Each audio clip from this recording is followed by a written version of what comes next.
বলছি শুনছো? আর মাছ ধরো না, চলো, আজকে যা হয়েছে হয়ে যাবে। দাঁড়াও কলমি, যেটুকু মাছ ধরেছি সেটুকু হয়তো আমাদের ডাল ভাত হয়ে যাবে, কিন্তু আমাদের একটা কন্যা সন্তান আছে। তার মুখে একটু ভালো মন্দ যদি তুলে না দিতে পারি, আমি কেমন বাবা বলো? ঠিক আছে, আর একবার, বড্ড দেরি হয়ে গেল। দাঁড়াও কলমি, অত তাড়াতাড়ি করো না। জানি বাচ্চাটা বাড়ি একা আছে, তুমি মা, কিন্তু আমি একটু বাঘের গর্জন শুনতে পাচ্ছি, তাও ঘন জঙ্গল, প্রচন্ড বৃষ্টি হচ্ছে। দাঁড়াও, বিপদ হতে পারে কলমি, তুমি যেও না একা।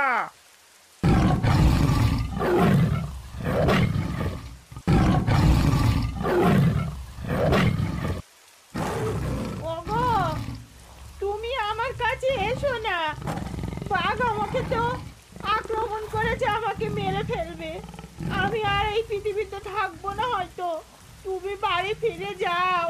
আমার সোনামাটা, আমার তুলিটা বাড়ি একা আছে, তুমি আসলে তোমাকেও মেরে ফেলবে। তুমি চলে যাও, তুমি বাড়ি যাও, আমার মেয়ে বাড়ি একা আছে। হায় রে ঈশ্বর, এটা কি হয়ে গেল আমার সাথে? আমি এত করে কলমিকে বারণ করলাম, আগে যেও না, যেও না, আগে আমি বাঘের গর্জন শুনতে পাচ্ছি। সেই কলমি আমার কথা না শুনে বাঘের কাছে চলে গেল। বাঘ আমার চোখের সামনে কলমির শরীরটাকে ছিঁড়ে ছিঁড়ে খাবে। আর কোনো দিন আমি কলমিকে ফিরে পাবো না। কিন্তু আমার ঘরে সেই ছোট্ট মামনি তুলি, সে তার মায়ের জন্য অপেক্ষা করছে। তাকে আমি গিয়ে কি উত্তর দেব ঈশ্বর? তুমি বলে দাও, এই ছোট্ট সোনাকে কি বলবো আমি? হায় রে বিধাতা, আমি আর কলমি এসেছিলাম, একা বাড়ি যাচ্ছি। তাড়াতাড়ি বাড়িতে না গেলে আমার তুলিটা যে কি করছে কে জানে বিধাতা। তো এই তো তুলি মা, আমি এসেছি মা, কাঁদিস না, কাঁদিস না মা। তোর মা আর কোনো দিন ফিরে আসবে না মা, তুই কি করে বুঝবি? তুই তো ছোট, তোর মাকে বাঘে খেয়ে নিয়েছে। এসো মামনি, এসো, এসো আমার তুলি মা। এই তো আমার। মাতৃহারা তুলি আস্তে আস্তে তার বাবার সাথে বড় হয়ে উঠতে থাকে। তার বাবার সাথে সে সব জায়গায় যায়। ও বাবা, আমরা কত দূরে যাচ্ছি নৌকা করে, বলো বাবা, কি ভালো লাগছে, মাছ ধরবো। হ্যাঁ মা তুলি, এই তো দেখো জাল ফেলেছি, মাছ উঠেছে, কিন্তু ভেবেছিলাম একটু ইলিশ উঠবে, উঠলো না। ও সোনা মা তুলি, কি রান্না করছো মা?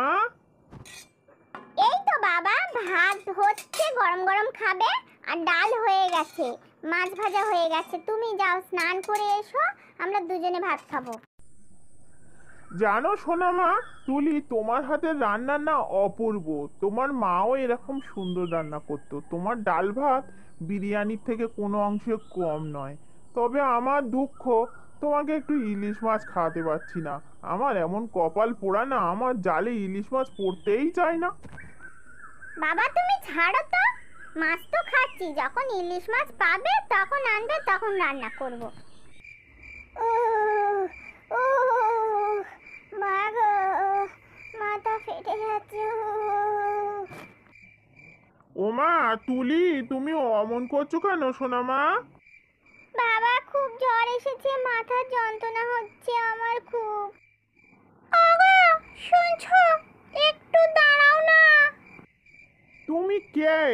আর এই এত রাতে আমাকে পিছু ডাকছো কেন? আমার মেয়েটার খুব জ্বর, তার জন্যে আমি ডাক্তার ডাকতে যাচ্ছি। আমি তো সেই জন্যে তোমাকে ডাকছি। এত রাতে তুমি ডাক্তার কোথায় পাবে? বরং আমি যেটা বলি শোনো। তোমার মেয়েকে আমি ছোট থেকে জানি। আমি যেটা বলছি শোনো। এই জঙ্গলের মধ্যে একটা জড়িবুটি আছে। সেই জড়িবুটিটা এনে একটু থেতো করে রস করে তোমার মেয়েকে খাইয়ে দাও, তাহলে দেখবে সঙ্গে সঙ্গে তোমার মেয়ের জ্বর ভালো হয়ে যাবে। এই রাতে তুমি একদমই ডাক্তার পাবে না। আমি যেটা বলছি করো। কিন্তু তুমি কে তো বললে না এত রাত্রে জঙ্গলে আমার মেয়ের জ্বর, তুমি এত কি করে জানো একটা বাড়ির বউ বাইরে কেন? আমি সত্যি কথাটা বলছি। আমি তোমার বউ কলমি।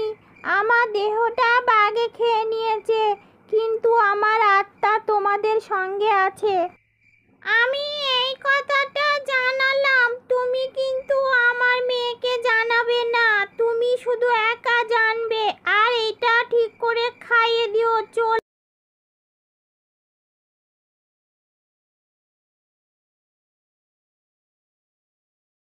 উফ, বাবা, মা।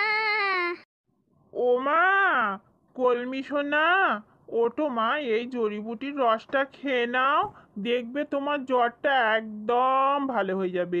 ওটো মা, ওটো। ও বাবা, আমি এখন বেশ ভালো আছি। রাতে তুমি যে জড়িবুটির রসটা দিয়েছো, তারপর থেকে আমি একদম সুস্থ। কিন্তু আমার খুব ইলিশ মাছ খেতে ইচ্ছে হচ্ছে। মেয়েটার জ্বর, জ্বরে তো কিচ্ছু খেতে চায় না। ওর বাবা পুরুষ মানুষ, ওই কি করে দিয়েছে বসে বসে দেখতে পাচ্ছি, কিন্তু ও খেতে চাইছে না, খেতে পাচ্ছে না। ওর ইলিশ মাছ খাওয়ার শখ হয়েছে, কিন্তু ওর বাবার জালে তো সব সময় ইলিশ মাছ পড়ে না। আজকের আমি ওর বাবা ইলিশ মাছ ধরতে গেলে আমি সমুদ্রের তলায় গিয়ে ইলিশ মাছগুলোকে তাড়া করে আর ওনার জালের দিকে ঠেলে দেব, তাতে আমার মেয়েটা একটু ইলিশ মাছ খেতে পাবে। হে বিধাতা, আমি তো একটা হতভাগা বাবা। আমার মেয়েটার মা নেই, জ্বর, তাকে ঘরে রেখে এসেছি। আজকের একটু ইলিশ মাছ আমার জালে দাও। মেয়েটার মুখে জ্বর, কিছু খেতে চাইছে না, একটু ভাজা ইলিশ আর ভাত খেতে চেয়েছে। এই মাছগুলো তোরা আজকের আমার স্বামীর জালে দিকে চলে যা, আমার মেয়েটা তোদেরকে আজকে খাবে। হে বিধাতা, তোমার অশেষ ধন্যবাদ বিধাতা। আজকের আমি ইলিশ মাছ পেয়েছি, আমার মেয়েটার মুখে তুলে দিতে পারবো। একটু তাড়াতাড়ি যাই, আমার মেয়েটা আজকের ইলিশ মাছটা পেয়ে খুব খুশি হবে। ও মা, তুলি সোনা, তুমি ইলিশ মাছ ভাজা করছো, আমার গন্ধে দিয়ে আমার খেতে ইচ্ছে করছে। মা, তোমার হাতের রান্না অপূর্ব খেতে, তোমার যা মন চায় ইলিশ মাছের তাই করে খাও। বাবা, তুমি স্নান করে এসো, আমার রান্না হয়ে গেছে, একসাথে খাবো। মারে, তোর জ্বর হয়েছে তবুও তোর রক্ষে নেই। তোর মা থাকলে আজকে তোর রান্না করতে হতো।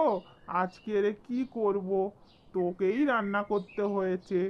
যাই হোক, চল তাড়াতাড়ি দে খাই। উম, উম, উম, বাবা, ইলিশ মাছ ভাজা আর ভাত খুব ভালো লাগছে খেতে। জ্বরের সময় এগুলো ভালো লাগে। আমার কপালটা খারাপ রে মা। আজকে আমি যদি বেঁচে থাকতাম, তাহলে কি তোকে এই অসুস্থ শরীরে রান্না করে খেতে হতো?